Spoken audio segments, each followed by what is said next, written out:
那我们下半场的提案开始了，接下来是哪位特工来提案呢？要不就王栎鑫同学啦。好的，越长进，越新，越开心，越新越新。今天绝对不会错了。今天不会什么？喂，我的话筒有声音吗？哦，今天状态不一样哦，嗓子绝对好。今天，哎呦我，哦呦，我发现，哇，很多地球人怎么样？都跟自己一点也不熟。什么叫做跟自己熟呢？哎，什么道理？就是你得有自知之明。嚯，自知，哎呀，自知之明了。对，自知之明就是相对应的，就是你跟自己不熟，就是你没有自知之明啊。明白了，你眼中的自己跟别人眼中的你是不一样的。不一样的，天哪！我觉得我帅，别人觉得我哎，别人觉得你不帅哦，帅，你太帅了，太帅了，真的。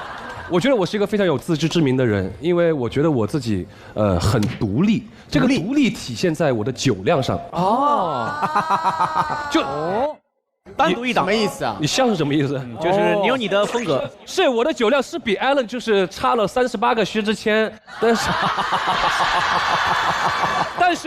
是是这样的，我喝多了，我这个人特别安静。安静哦。就是我会自己安静的睡觉，睡着，就是不闹，不闹就睡着了，不闹。但是朋友觉得我需要被照顾，然后有一次呢，就是一个朋友，他家跟我家顺路，就你喝多了以后，他送你对吧？他一定要送我，他一定要送我，明白？然后呢，男生女生啊？男生啊，又开始，这要问一下吗？问清楚吗？确实，然后到我家门口的时候呢，我就下车，他就跟着我，我送你上去吧，我说不用。哎，我送你上去吧，不用，我把他往车里一塞，走，把他送走之后，然后我就开始暴走，不是把那种马路上不认识的姑娘抱走吧？不是这种暴走哈，就是单纯自己暴走啊。然后第二天呢，一个非常温柔的女生，声音的是在我耳边说：“小伙子，小伙子，哇，我没有睡自己家里啊，我睡谁家了？天哪！” My God！ 我睡在了我的家跟我那个朋友家中间的一个小区门口街边的一棵树啊！我抱着那棵树睡了一晚上。那个树在喊你，小伙子，环卫工人把你喊醒了。一个姐姐环卫工人把我喊醒了，小伙子，你是几代的呀？丐帮几代长老啊？你看啊，朋友觉得我需要被照顾，但是我自己觉得我可以，我很独立，我可以自己睡觉。哪怕跟一棵树，所以我是真的是个值得交的朋友。为什么？哦，这个话讲到这的话，我就有意见了。我们俩还有故事吗？你什么意思？好播哈，讲一点点只有我跟他之间的知道的事情吧。讲人。所以王栎鑫老师，哎呦天哪！你觉得你跟我熟吗？熟吗？好像不太熟啊。你觉得我看着眼熟不？啊？看一下，什么意思啊？什么意思啊？换装，叫醒他的是你，在那棵树下面。什么故事？对不起，我没有那么善良，好吗？善良，我的这一份善良已经被扼杀在多年前的一个冬天了。什么事？那是一个冬天，就是几年前的某一天，一个冬夜在下大雪。认真吗？那个雪？应该是很认真，超认真，认真到爆，有情绪的雪，姜黄色的雪，看上去很不卫生哎。然后我们就在一个大家的聚会 party 来一起。我那天走得很早，然后大家还在哇都喝的时候，然后我就准备就走了。然后那天我非常清醒，我就看到有一个人在那画个大字。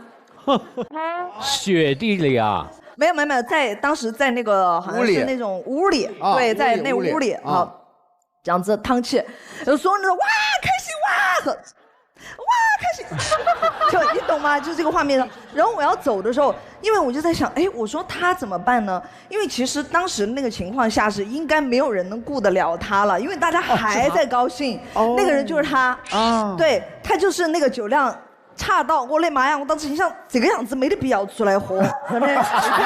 在吗？不要自满。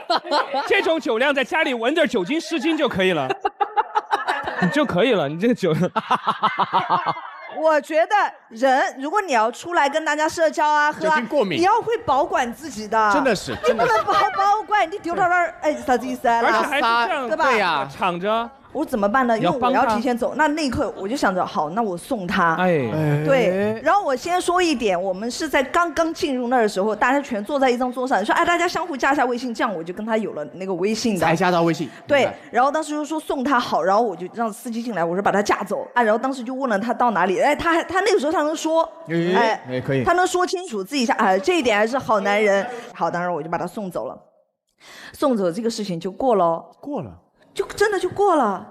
他就远去了，第二天不好意思，连句谢谢没得了哦，今天没得，明天也没得，后天也没得，也没有答谢，也不记得，没有一句谢谢，没有一个转账，集合啊，转账，车钱，油钱是不是？油钱。不，我的意思是你叫个代价，那是不是还要付个费的？哎，代价也有一份转账呢，对吧？也有感谢。没有，我在用我大凉山的热情和我大凉山的善良，在路见不平拔刀相助。而这是一个负心汉啊，我的朋友们。那一刻我就知道这个兄弟交不得。所以我也怀疑你们几个兄弟伙的这个感情。他是喝不得，就是这个兄弟可以交。听我说，关键是不记得，我不知道你去了。你什么意思啊？我怎么谢谢他们？没有光吗？那天晚上没有光吗？你是怪我当天晚上没有那么高调，没有那么漂亮，没有那么扎眼啊？根本就记不住。有没有可能你们是在黄昏相见的？你只看到他一排牙而已。I'm sorry。真的，那如果知道的话，那不说真的是没礼貌，那是我的问题。所以你以为你怎么回去的？那你怎么回去的？你知道吗？田螺姑娘。对呀。哎，你怎么会喝到这个程度？你是谁都不知道吗？你真不知道。但是我只是你萍水相逢的朋友。我觉得你就是面子上你都该记得我。是，我真的记得了，我一辈子都记得。你要记得。记得。这个世间人情最贵。说吧，你要多少钱？你说，现场转一个。我这个人很难搞的。谢谢。请我吃饭。肯定请。喝我就不喝了，我们喝你闻那个酒精湿巾就行了。对，带那个就可以了。我请你们喝，好。好啦。谢谢。那就这样哦。你要记得我哦。真的。辣妹送过你哦，大凉山的善良，你要记得哦。辣妹小心。你酒量不好，跟我一样，就像我一样，不要嚣张。以后在家喝茶嘛，兄弟，求求你喝点茶。天天那么嚣张，在搞什么嘛？好了，换个话题了。好，我酒量是不好，好吧？但我是个成熟的人。哦，为什么？你知道吧？就是我们这个0713在业男团啊，就是最近几年确实好起来了啊，好起来了。而且我们哥哥经过这么多年的沉淀和成长，都变成了就是更成熟的人，变成了更好的艾伦哥、亮哥。你不是在业的哈？我正就业呢。以及宝宝哥。你是宝宝哥？宝宝哥就是他们给我起的名字哦。宝宝哥。喂，我今年是本命年。36岁哦，36岁叫宝宝，我是48岁还在叫宝宝呢。你哪是宝宝？你是主公，我是宝气。算了，宝宝哥不过分，但是我依稀的记得有几个喊我儿子的也在那吧？是不是也是你们？妈妈爱你。对，妈妈爱你。干嘛？我是一个这么成熟的人，喊我这么可爱的东西干嘛呢？那你长得可爱啊。但是你们知道吗？喊妈妈爱你的这些小女生啊，哎，她们比我女儿大不了几岁，但她们喊我儿子。那你要把你女儿叫阿姨啊，辈分上来讲。你辈分好低啊。爷爷。烂梗。爷爷，我来救你了，爷爷。不要教坏小朋友。莫名其妙，我来救你了，神经病！不是，没有，哎，他们只是一种，太疯了。他现在是不是你喝多的状态？是的，他给你吐出几个骰子出来。好，所以呢，我觉得一个人是什么样的人呢，不在于别人怎么评价，而是在于自己怎么认为。所以我就认为我是一个酒量，我没有酒量，努力且成熟的男人。哦。跟0713的兄弟们，我们感情很深哈，但是唯有我就跟月薪，我觉得我们俩都是就到了就是非常好的情感，就唇齿相依，不是蔡老师，你说清楚一下，说清楚。因为我们在这个 P 哥的这个几个月的相处当中哈，我每天早上起来就是刷牙，就每一次用的时候都觉得，哎，我说我这牙刷怎么好像沾着水啊，有点对，完了。后来我才发现是月薪一直在用我的牙刷刷牙，好恶心啊！怪不得唇齿相依，你这个有点过了吧？我真的。 感觉前辈的牙刷太过分了。月薪的牙刷正好摔到那个他的牙缸的背后，我跟他不知道用了多少天都用同一个牙刷。我你们，你这个是啊，你这个人，他这个人太过分了。那蔡老师你没醉吗？一模一样颜色，统一的。 统一的白色的，很像发的，这是过牙的交情。其实我喜欢他们这些兄弟，就在于他们在那个快乐男声比赛的时候，到他们哪怕面对低谷、面对沉寂的时候，到他们重新在逆风翻盘的时候，他们就是初心不变的少年。棒！所以无论经历多久的岁月，仍然保持那份真我的那种善良和本性。所以我也觉得不必在意别人怎么看你，最重要的是做自己，让自己发光发亮。 吉祥的光照耀世界。好，那么也给月薪一个垫子，好不好？好，谢谢。来，好，他在这儿。你在后面可以眯会儿。好，接下来是到了我们亮哥提案了，王铮亮哥。OK， 我这提案今天可能有点，就是反正会很快，也可能很慢啊，就看大家进度啊。来吧，你那衣服做搓着了，往下蹬蹬。 他就是那个设计啊，设计，我刚就想拉来着，没有用啊。蔡老师，这是设计，蔡老师 fashion。蔡老师，你那么 fashion 的，你那就是蔡老师的西装都没褶，蔡老师的西装都是熨平的。来，开始了。我发现我努力错了方向会产生反作用。 先讲的是就关于我跟我老婆谈恋爱的事情。哇！哎，讲，从来没有说过啊，这个事情有点好奇，有点意思啊。来，就是大家都知道啊，我跟我这个夫人恋爱就像一个落魄骑士爱上公主的一个事情。怎么说呢？骆驼骑士，骆驼，对不起。夫人其实当时她是那个茱莉亚音乐学院在美国的那个研究生。哎呀，厉害！她应该是算一个小提琴演奏家了。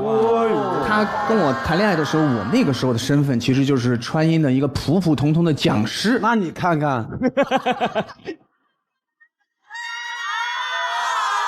哪里啊？看上你，可不要乱点？看上你了，你还蛐蛐我是吧？看上你，蛐到火星上来了。哇，好棒！看讲会。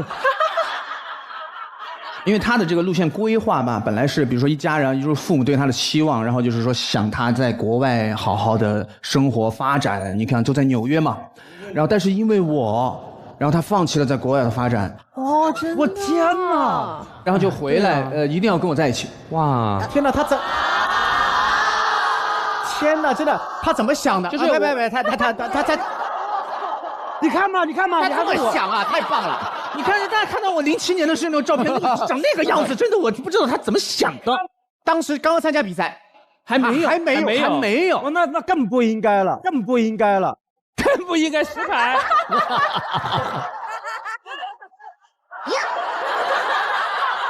所以其实对于他父母来说，其实一开始是非常反对我们。我就在想吧，那我必须得获得他们的承认，我得努力让父母来接受我吧，对不对？必须的。那既然他们父母特别啊，就是岳父岳母特别疼我夫人的话，那我肯定要对夫人很好，是不是？哎，没错。这样看着他们就会心里舒服啊。于是我觉得这个方向应该是对的吧？我努力了，开始努力。怎么说呢？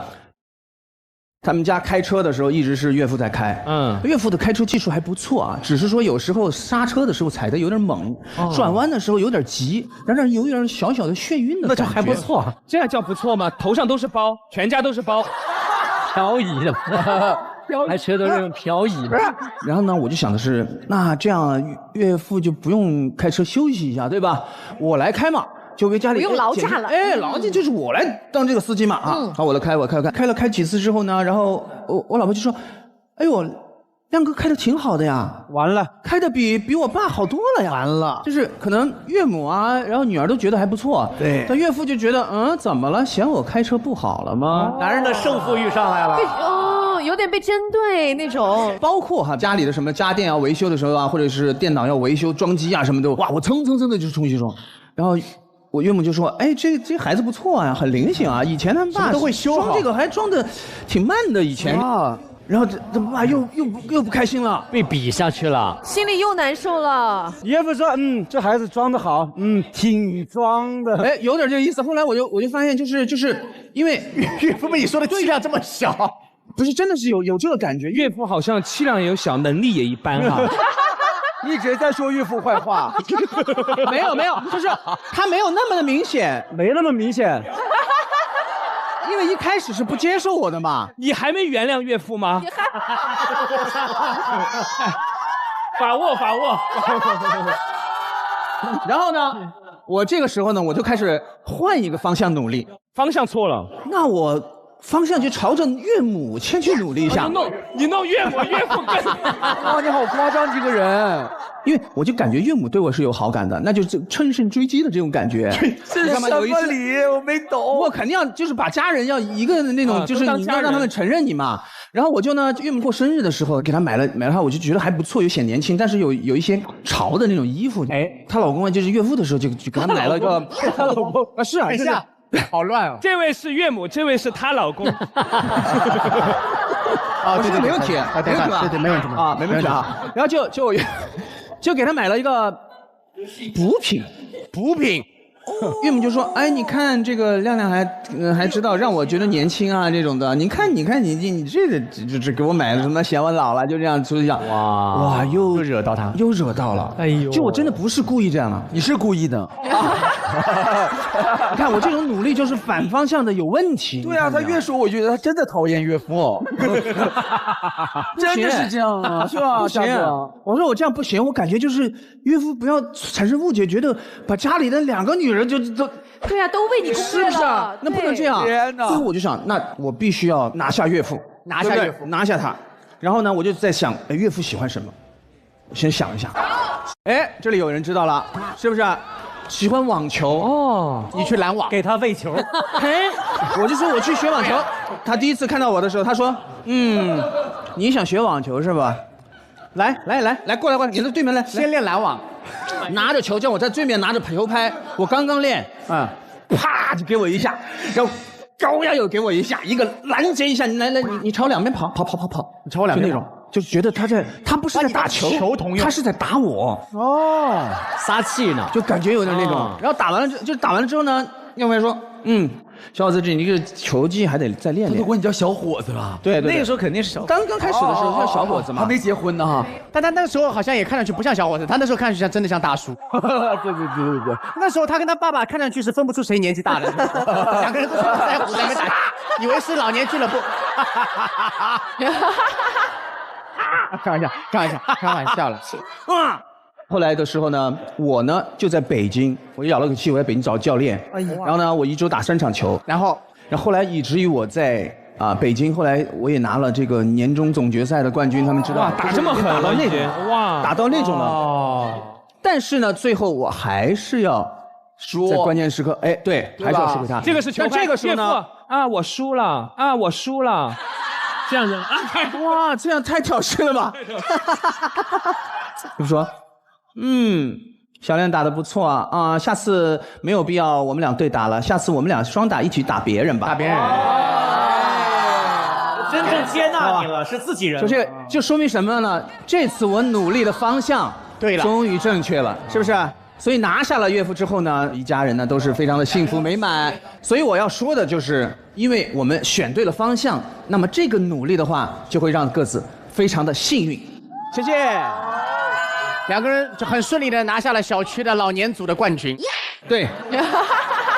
那么之后呢，我们就特别的注重生活中的各种细节和努力的方向。哎，过年那阵儿啊，我和我的爱人一直琢磨着怎么给岳父岳母送个啥，哎，什么新年礼物啊，给家里增添一份过年的喜气。那么想到了呢，刚才我的岳父特别喜欢打网球，而且他的日常的这个运动的强度也非常大，更需要深睡助力。所以呢，我决定给他们送一个喜临门的床垫，让他们也感受一下我们年轻人离不开的深度的好睡眠。过年那段时间啊，家里就像加了一个幸福的滤镜，到处都是喜气洋洋。那么有深睡的加持之后呢，岳父打网球呢也非常的带劲儿了，在球场上呢更是快要把我给打趴下了。这床垫啊，总算是送到了他的心坎上了。现在大家都忙，送喜临门床垫就是带我们陪他们的每一夜。哎，好哦，好棒、哦，谢谢，太棒啦呀！过年大家希望大家多送床垫，好不好？哎，越送越高，让家长越睡越高。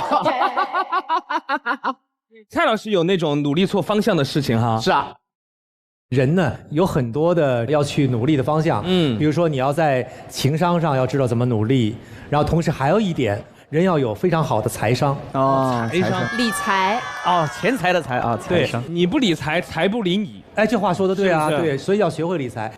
然后我很早的时候也买黄金，比如说儿子今年他从他1岁的时候给他买一个这个20克的，2岁的时候比如说买了一个50克的，50克，哎，到10岁的时候就买一个100克的。哇，这样增长下去，他到了大概40岁啊30岁左右，他有1吨的了。对呀。去年的时候，黄金呀不断的在涨啊，就是当时我给他买的时候，比如说刚320一克，然后后来涨到400多一克，400多一克了。对，有一天我突然看到涨到530一克了，想把它都卖了，什么寓意？我爸爸卖了。当时我就跟儿子说，我说儿子，今天爸爸要去干一件大事儿，我说快点。把你那个你自己收的那个抽屉里的小金条都给爸爸找出来。他说爸爸干什么？我说爸爸打算把它给卖了，给你换一根大的。我这懵的。我那天真的就像什么鬼使神差一样，就你死活就想把它全拿过来，全给他拿过来。拿过来之后，我就跟着这个孩子妈妈我们一起把它卖掉。然后呢，我那天也是，哎，平常我开车。就是我开的很稳。那天啊，擦，哎呦就快，一直擦挂啊！我就怕那个530那个价格过去，别再跌了。我老婆说：“你今天为什么？”我说：“我告诉你，这个530很难达到。”我说：“必须要赶快给他卖了。”到哪儿特别赶快，立刻就成交了。成交了之后，哎呀，开心。回到家之后，从530一下涨到580，就2小时。哇，还是开太快了。哎呀，我就说，但你已经很不错了，你算理财理得厉害了。你傻呀？不想你卖580吗？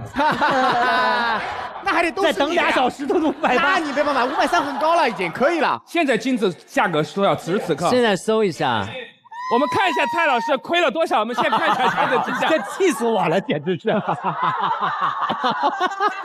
售价今天620，对，当时卖了3吨8，我就把我卖了365克，300多吨，他的车整个是竖着开过去的。这个故事是孩子的金去哪儿了呢？没了，那后来钱呢？钱在啊，钱给孩子了还是给自己了？对啊，还在我的卡里呢。那你这个太忽悠了，不，这就是小时候父亲母亲帮我们攒的压岁钱。但是爸爸说话是算话的，对啊，我说了要给爸爸，不是给爸爸什么，给儿子换一根大的嘛，大的一个塑料的金箍棒。问题是现在刚想买又涨了，觉得贵；刚想买又想买又贵。现在开始骂孩子，为什么当时要拿出来给我？我要你就给啊，笨！500多了，现在还想要更大的，做梦！好无奈啊！所以我想说，真的，就人生在进行选择的时候哈，年轻人你选错方向，其实没有问题的。就算是你们选错了360行，哥哥仍然给你们送365个祝福。好嘞，对，但是关键最重要的是要勇于去努力，不断的去试错，最后像王铮亮一样选择到正确的方式，然后去获得他人生的一个新的那样的一个胜利。所以姑娘们、小伙子们都要加油，敢于尝试，不要怕错。好，那我们下个天是谁了呢？石凯，好不好？哎，就我了，石凯来了，加油！我发现，有些地球人身边需要带翻译。啊？怎么？外国人？Translation。就我经常我的朋友要帮我翻译我说的话是什么意思，我明明说的是中文啊。在圈内呢，经常当我翻译的录节目的就是何老师，经常会当我的翻译，因为比如说我们就聊到一个什么东西，我就说，哇，那个人我真的讨厌他，我真的觉得他在里面太坏了，然后何老师就会说，哦，他没有那个意思啊。他是觉得那个人演技很好，演得坏，他认可他的演技，他很喜欢他。哦，这翻的是的。认识我的一些朋友啊，可能都会觉得我不太会说话，因为我说话就容易得罪人。就比如说在拼斩集啊，以弟弟的身份进去了，因为这一次做了一个哥哥和弟弟的一个对撞技，这就要有火药味嘛，就要放狠话。哥哥弟弟有火药味 ，OK。对，就这种，就相互就这种。我说我要在舞台上干死，你知道吗？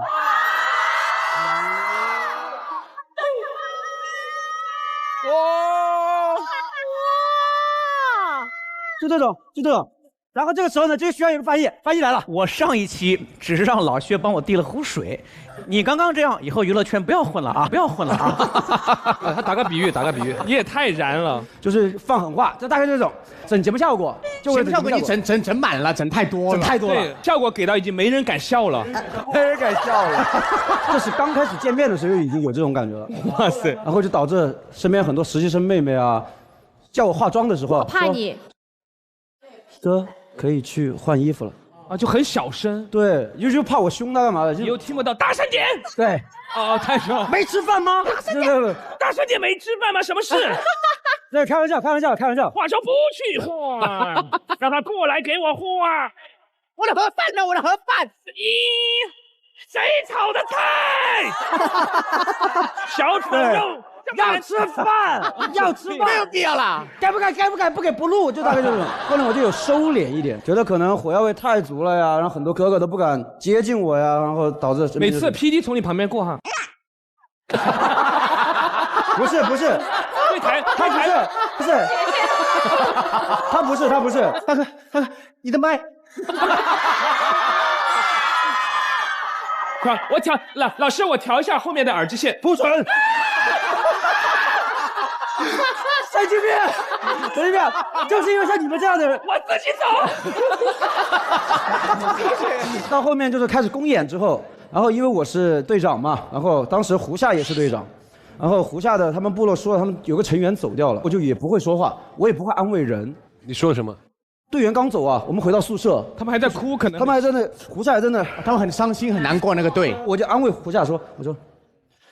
下载，你要我说，没有，嚣张嘛要对吧？没有，我说哥，你要是再这样，我说下次淘汰的还是你们部落的。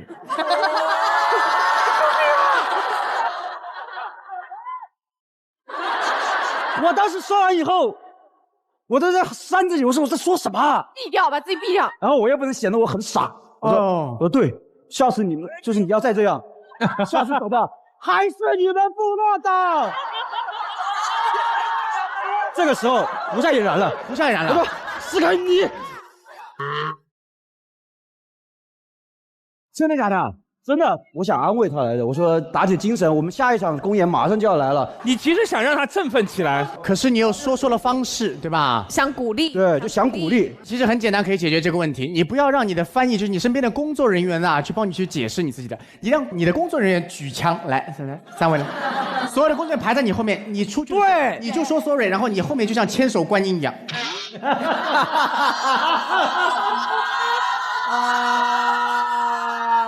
神经病啊！太抠够了，神经病啊！怎么样？厉害吧？是，态度也有，但是我很谦逊，千枪观音。后面呢，我就不敢说话了，言多必失，就干脆不说，干脆不说了。后来又说了，说好的不敢说，但是忍不住不说。其实你刚刚前面那一段没有必要自己铺垫的。第一个受害者是胡夏，第二个受害者是海涛哥。海涛啊，海涛那一期也是啊。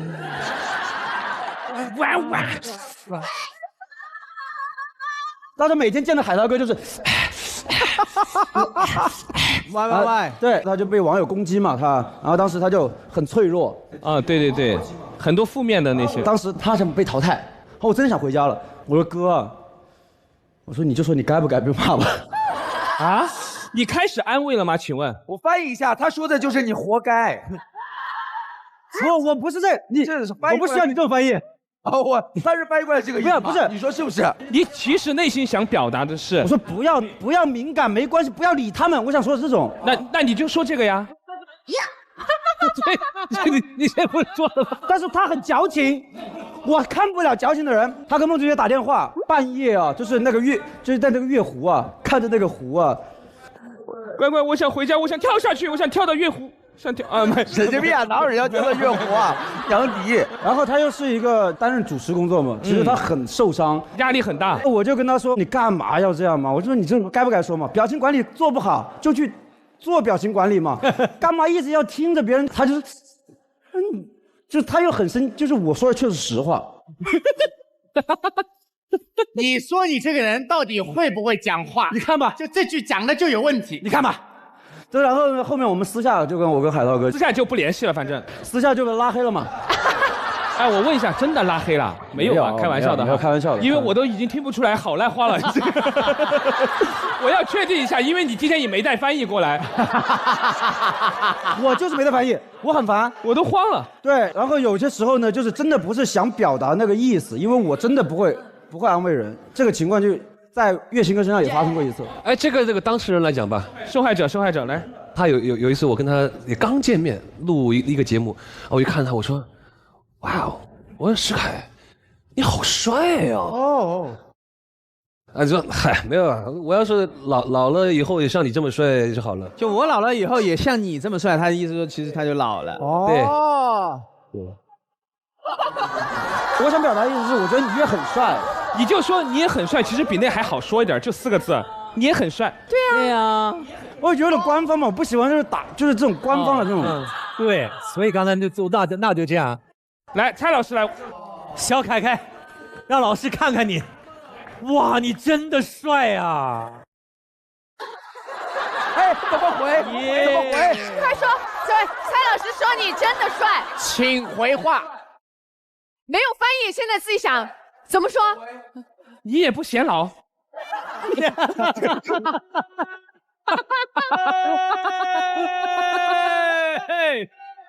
晚安。再见娱乐圈。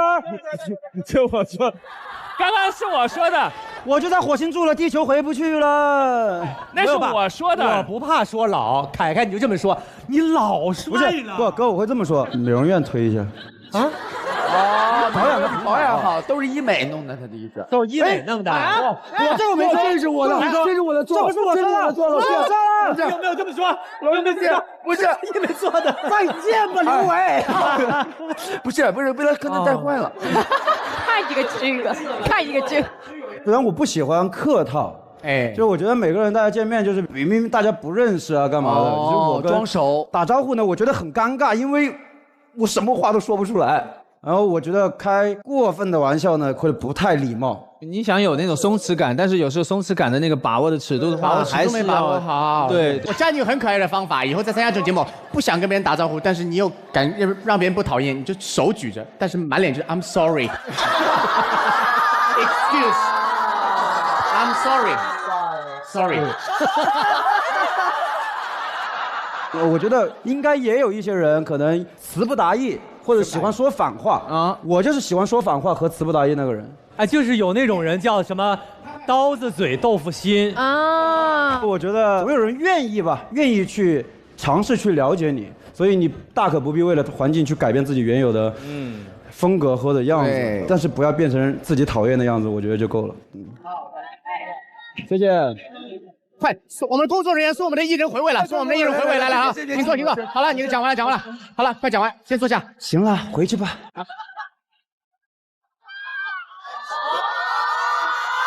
你把他的手机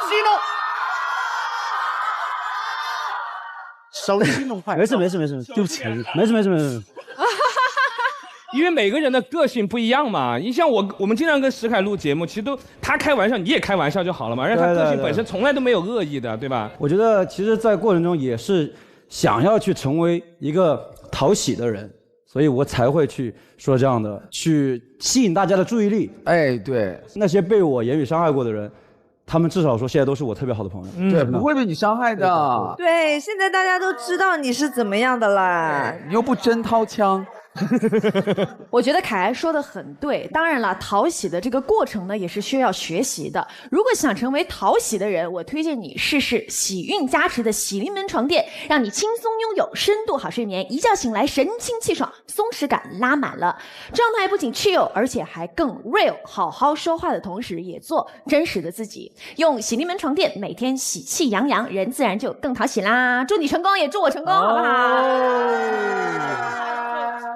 那赶紧给石凯加垫子，好不好？加，给他加垫子，抱抱石凯。没事没事没事儿，从来没伤害到我，是吧？因为我嘴巴更狠。来，谢谢，你抱抱看看。谢谢。好嘞。后一个提案了，是的，没错，期待。就是我们的刘伟。哎呀。因为火星情报局已经做了7季了，是的。其实你们会发现一件事情，你们是不是很久没有见过杨迪和薛之谦说我发现了？是的。因为接下来呢，这是我们第7季最后一个提案，对于我们火星来讲又是一个完结。这个提案呢，我觉得我们3个人可以一起提，好，代表火星的这个行，好。因为其实我们每一个人在火星情报局都有属于自己第一个提案。哎，真是。对，我们就这样子好了。我们每个人先发现我们来火星情报局的第一个提案，然后最后我们3个人一起说出我们今天第7季最后一个提案。好嘞。哎，等一下。哎，这我要戴这个眼镜，因为我刚来的时候圆眼镜。哦，这个眼镜哈。哇哦。哦，等一下，还有一个问题。就是我们原本每一次副局长都是2个女生，然后我是觉得吉克和冯喜你们2个人可以站在这。啊，其实我刚来的时候坐那儿，你刚来的时候不坐那儿。哦，杨迪，你刚来的时候坐那儿。欢迎火星情报局最神秘的终极特工杨迪。我说我发现的时候坐这儿了，已经。恭喜杨迪成为高级特工。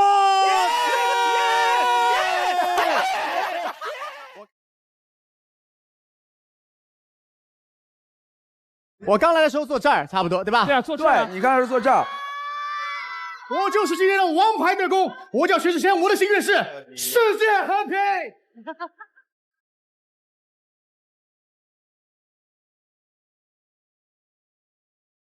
我刚才说坐这儿，哎，坐这儿，坐吧。王牌特工刘伟。我要吐了。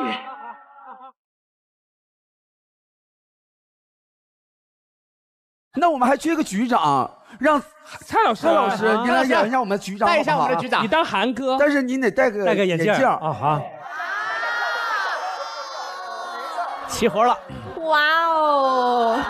耶！时间就是这么快，这个是最后一期了。妈呀，我好久没坐这儿了！天哪！局长。说，我发现 KTV 里每次都会有2愣子点唱气绝身亡的歌。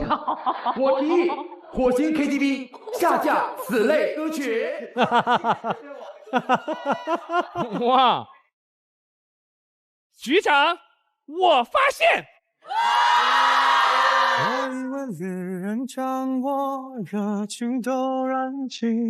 地球人都遭遇过奇葩的家规。妈呀，怎么？局长，我发现朋友之间称呼越难听，关系越好。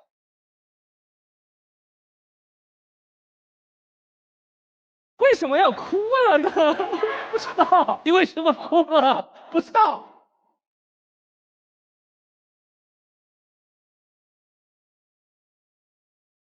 奇怪了。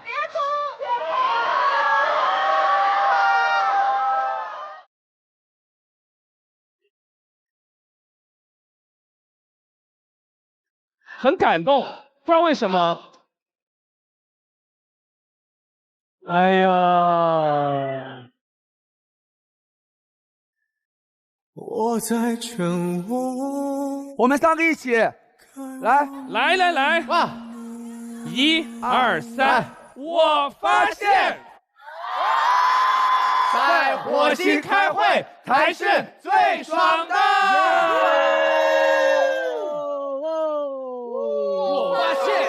我发现，8年了，8年了，8年了。你们太久没有说我发现了，确实。对，因为我最早来，我最早是录样片的时候我就在了，他俩都不在。但是我去录的时候是在一个居民楼里。好了，局长，我随便讲一个。好，我觉得用方言告白起来会让人觉得更有趣。我那一刻当时还以为就是这会不会只是一个骗子？对，就是一个骗局。但是真正开始录了之后，我就发现火星是一个特别有能量的地方。然后我记得特别清楚，你不知道你记不记得？就是我们俩录完第1集的时候，我们俩坐的是海航，但是我们俩没有人睡觉。然后你突然把那个座椅按起来说：“我们这个节目有人看吗？”真的。然后我就跟老薛说：“我说，哎，其实我也在想，我们这个节目有没有人看？我们到底在说啥呀？”老薛说：“我也不知道。”所以我们那个时候都觉得我们这个节目不太有可能。其实那个时候会想很多啊，但是我说实话，我自己从我个人来讲，我是非常感谢这个节目的，因为我其实，消失了很久，然后我是通过火星才好起来的，所以我今天依然还是非常感谢火星7季，然后大概8年过去了，我是火星情报局的高级特工刘雷。我还没红呢，很多人都不骂我，因为他们不知道我是谁。王牌特工就是刘维，刘维。Oh my god！ 许维，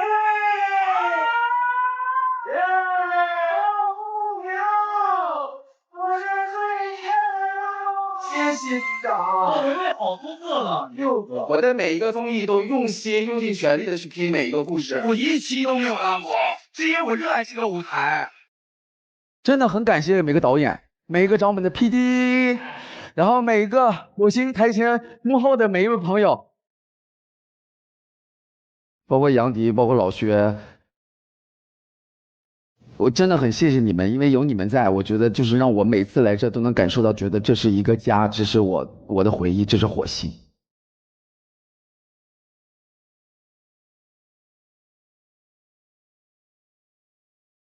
唉，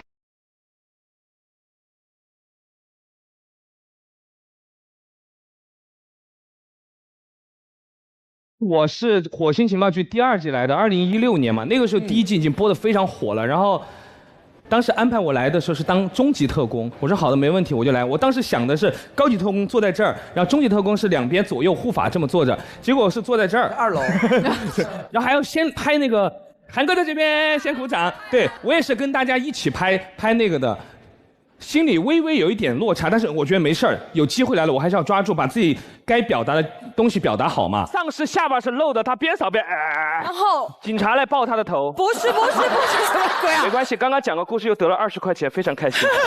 然后录完第1期以后，我们就收拾东西差不多了，突然说那个韩哥让你去吃饭。说你今天表现的不错，想跟你认识认识，因为那个时候我跟韩哥都不熟。结果我第2期就是荣升为高级特工，然后就展开了在火星的旅程。杨迪呀，表现的相当不错，杨迪晋升为高级特工。做的你能做吗？能做。然后也感谢火星陪伴我这么多年，让我人生这么多丰富的经历。就是一直都攒着，每年都攒着，想说录火星，终于可以在火星讲了。很多时候在有些节目，好想说这个故事，不行，这个留给火星说的，我就把它给吞下去啊。所以非常享受在火星的旅程，谢谢大家。掌声送给杨迪，笑死了！当然了，大家都叫我综艺一哥。杨幂特工正式晋升为火星情报局2任副局长。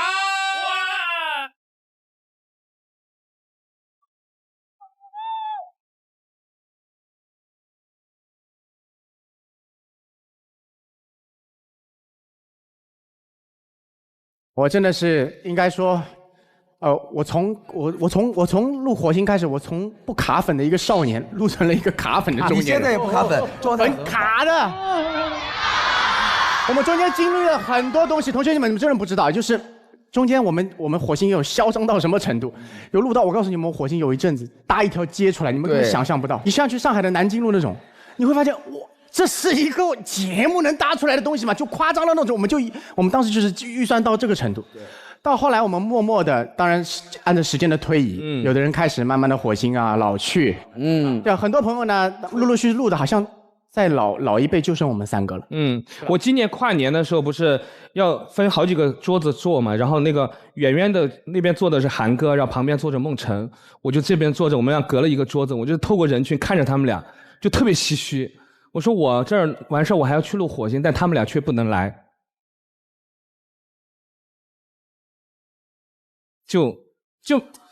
反正事情的发展很多时候不受你内心所控制。但是哎呀，没事儿嘛，大家。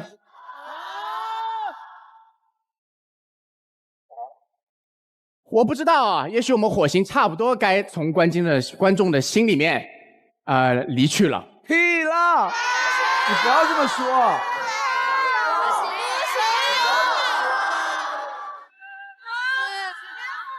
8年，希望火星在很多人的心目中给你们留下了一段青春的回忆。希望大家记得吧，记得以前有一个这样的好玩的综艺，在你们很不开心的时候，看着我们的节目会变得开心一点。也算是我们为你们的努力了，好不好，同学们？一次掌声响起，多少爱飞腾在。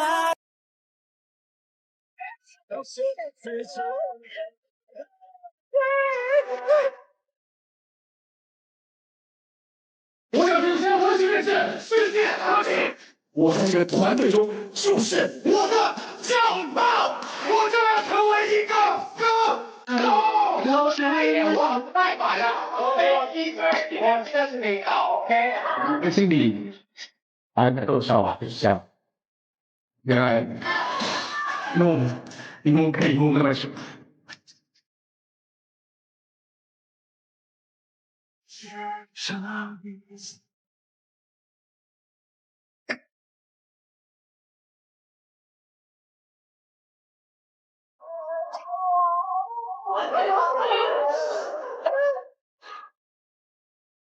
我们唱火星的怎么样？最后一支舞给大家看看。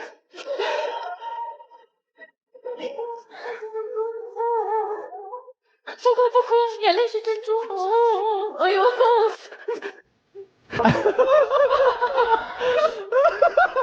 领导，你的眼睛不需要拿掉擦的。不是，真的。好了。因为我们以前很疯，以前他们在前面的时候都是在地上滚来滚去的，所以我们排了一个小节目给大家。这个小节目呢，对于我们来讲都是有我们的回忆，也是刻在我们火星魂里面的。所以接下来就把这个火星串烧秀送给大家，感谢大家对火星情报局的支持。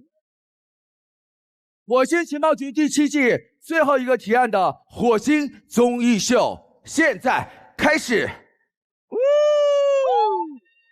各位好朋友，欢迎来到 banana， 希望大家今天晚上玩的开心，玩的愉快。招财专注，拍打一下，希望大家今天晚上在这里玩的开心，玩的愉快。掌声！摇啊摇啊摇啊摇，摇到外婆桥。各位好朋友摇起来，家里有请杨迪。从终极特工一路升到火星副局长，用 Apple banana 来吵架是我的特长。开会都说我发现，3位我说真的了，如果这里是封神榜，我是综艺的纣王。同样先留到现在的我有一点破防，毕竟这7季里我刘维出席率最强，欢迎光临，随意开价的腿东我上墙。决斗唱样样都会，哎，我怎么那么棒？火星第一季来就想到中间当局长，那耍宝饭店疯疯癫癫搞到这缺氧，那4、5年后终于搞到了副局长当当，没想到蔡国庆老师穿着亮片就亮相。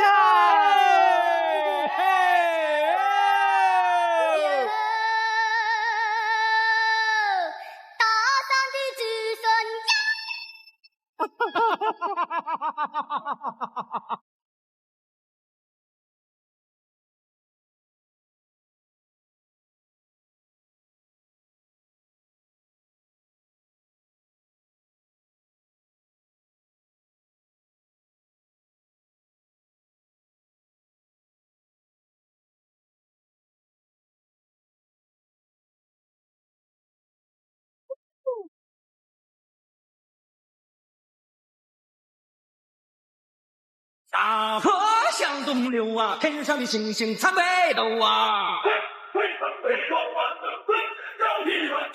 左走咱就走啊，你有我有全都有啊。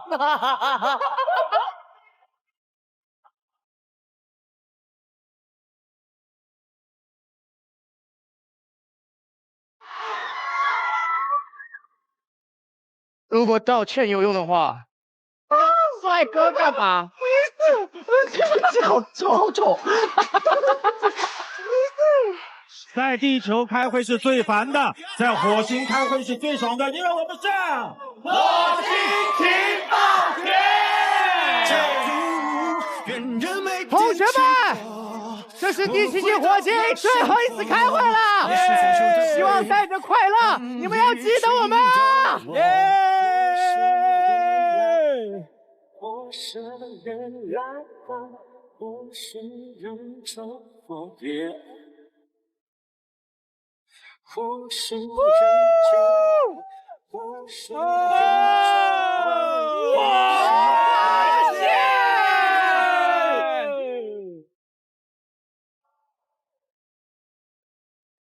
等一下，受不住了，受不住了！哎呦我的天哪！哎呦我天哪！哎呦我天哪！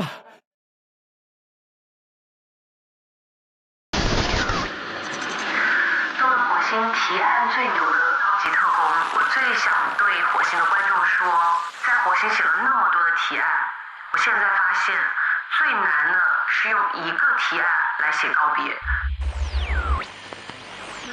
如果一定要写的话，那我的提案是：我发现，我希望火星永远都没有结尾。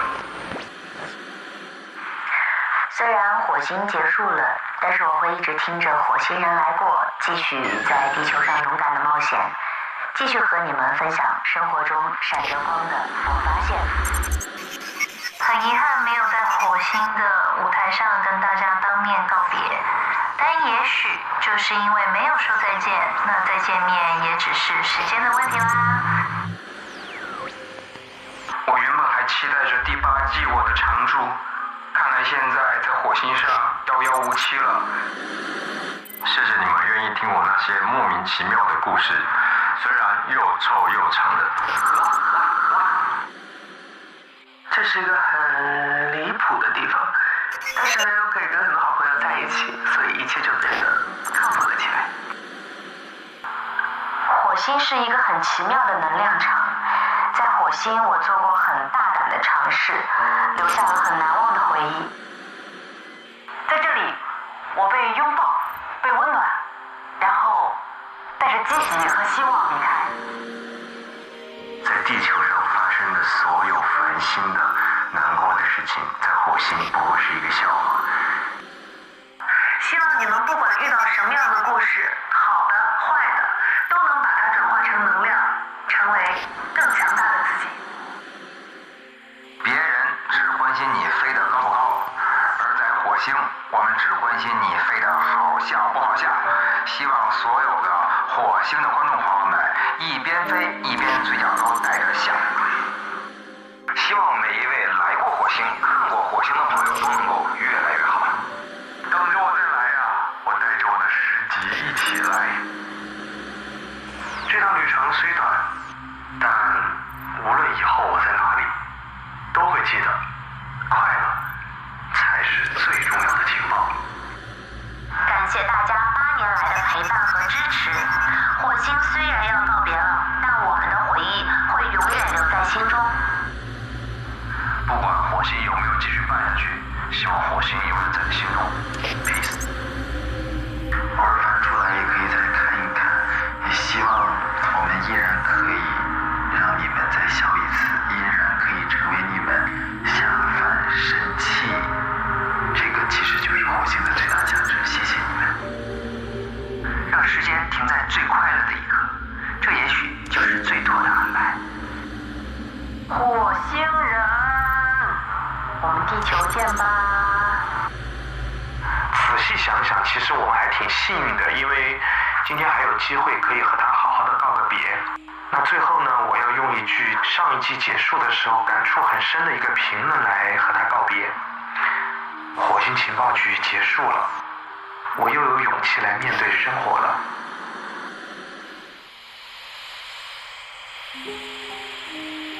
我也是陪着火星一起步入中年，看看火星，让我找到自己的另一番人生。既是剪不断的深情，也是理还乱的倔强。不管怎么样，火星7还是落下了他的大幕。我与火星情深缘浅，能说的只有这4个字，不能说的何止百千文。我是剧透派，散会，再会。王牌特工是刘伟。你是？哎。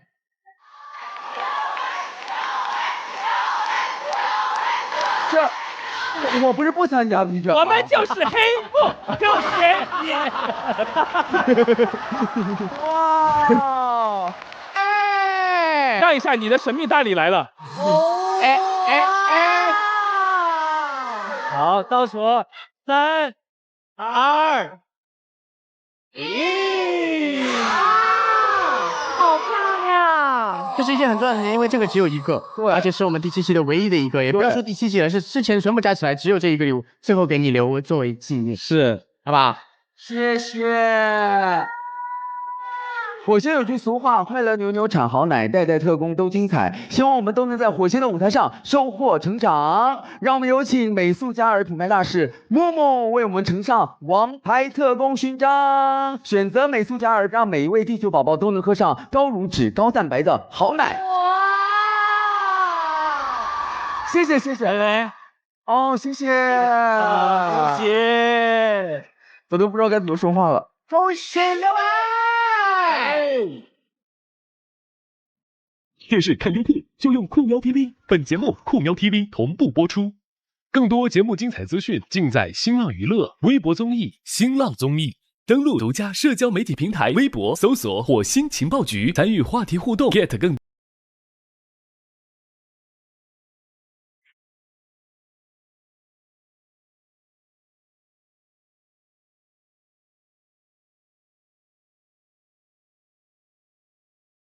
在人们无所不懂魔力，却拥有传统的魔力。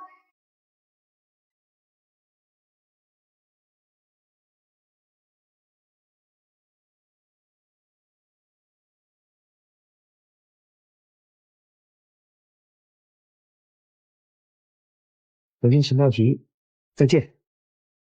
谢谢你，火星的粉丝，我爱你们。你们要记得我们。散会，再会。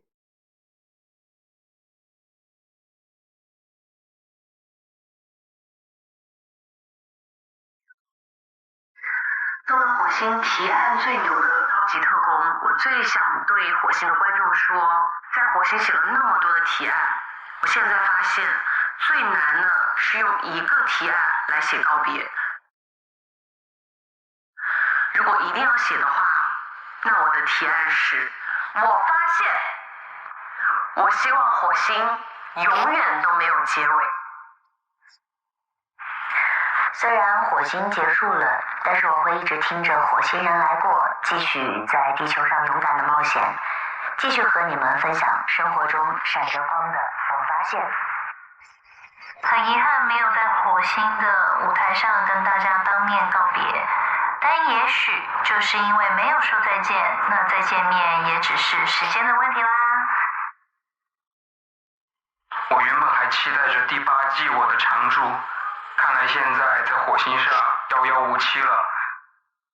谢谢你们愿意听我那些莫名其妙的故事，虽然又臭又长的。这是一个很离谱的地方，但是呢又可以跟很多好朋友在一起，所以一切就变得靠谱了起来。火星是一个很奇妙的能量场，在火星我做过很大胆的尝试，留下了很难忘的回忆。在这里，我被拥抱，被温暖，然后带着惊喜和希望离开。在地球上发生的所有烦心的、难过的事情，在火星不过是一个笑话。希望你们不管遇到什么样的故事，好的、坏的，都能把它转化成能量，成为更强大的自己。别人只关心你飞得高不高，而在火星，我们只关心你飞得好笑不好笑。希望所有的火星的观众朋友们一边飞一边嘴角都带着笑。希望每一位来过火星、看过火星的朋友都能够越来越好。等着我再来啊！我带着我的诗集一起来。这趟旅程虽短，但无论以后我在哪里，都会记得快乐才是最重要的情报。感谢大家8年来的陪伴和支持。火星虽然要告别了，但我们的回忆会永远留在心中。不管火星有没有继续办下去，希望火星永远在你心中。Peace。偶尔翻出来也可以再看一看，也希望我们依然可以让你们再笑一次，依然可以成为你们下凡神器。这个其实就是火星的最大价值，谢谢你们。让时间停在最快乐的一刻，这也许就是最妥的安排。火星人，我们地球见吧。仔细想想，其实我还挺幸运的，因为今天还有机会可以和他好好的道个别。那最后呢，我要用一句上一季结束的时候感触很深的一个评论来和他告别。火星情报局结束了，我又有勇气来面对生活了。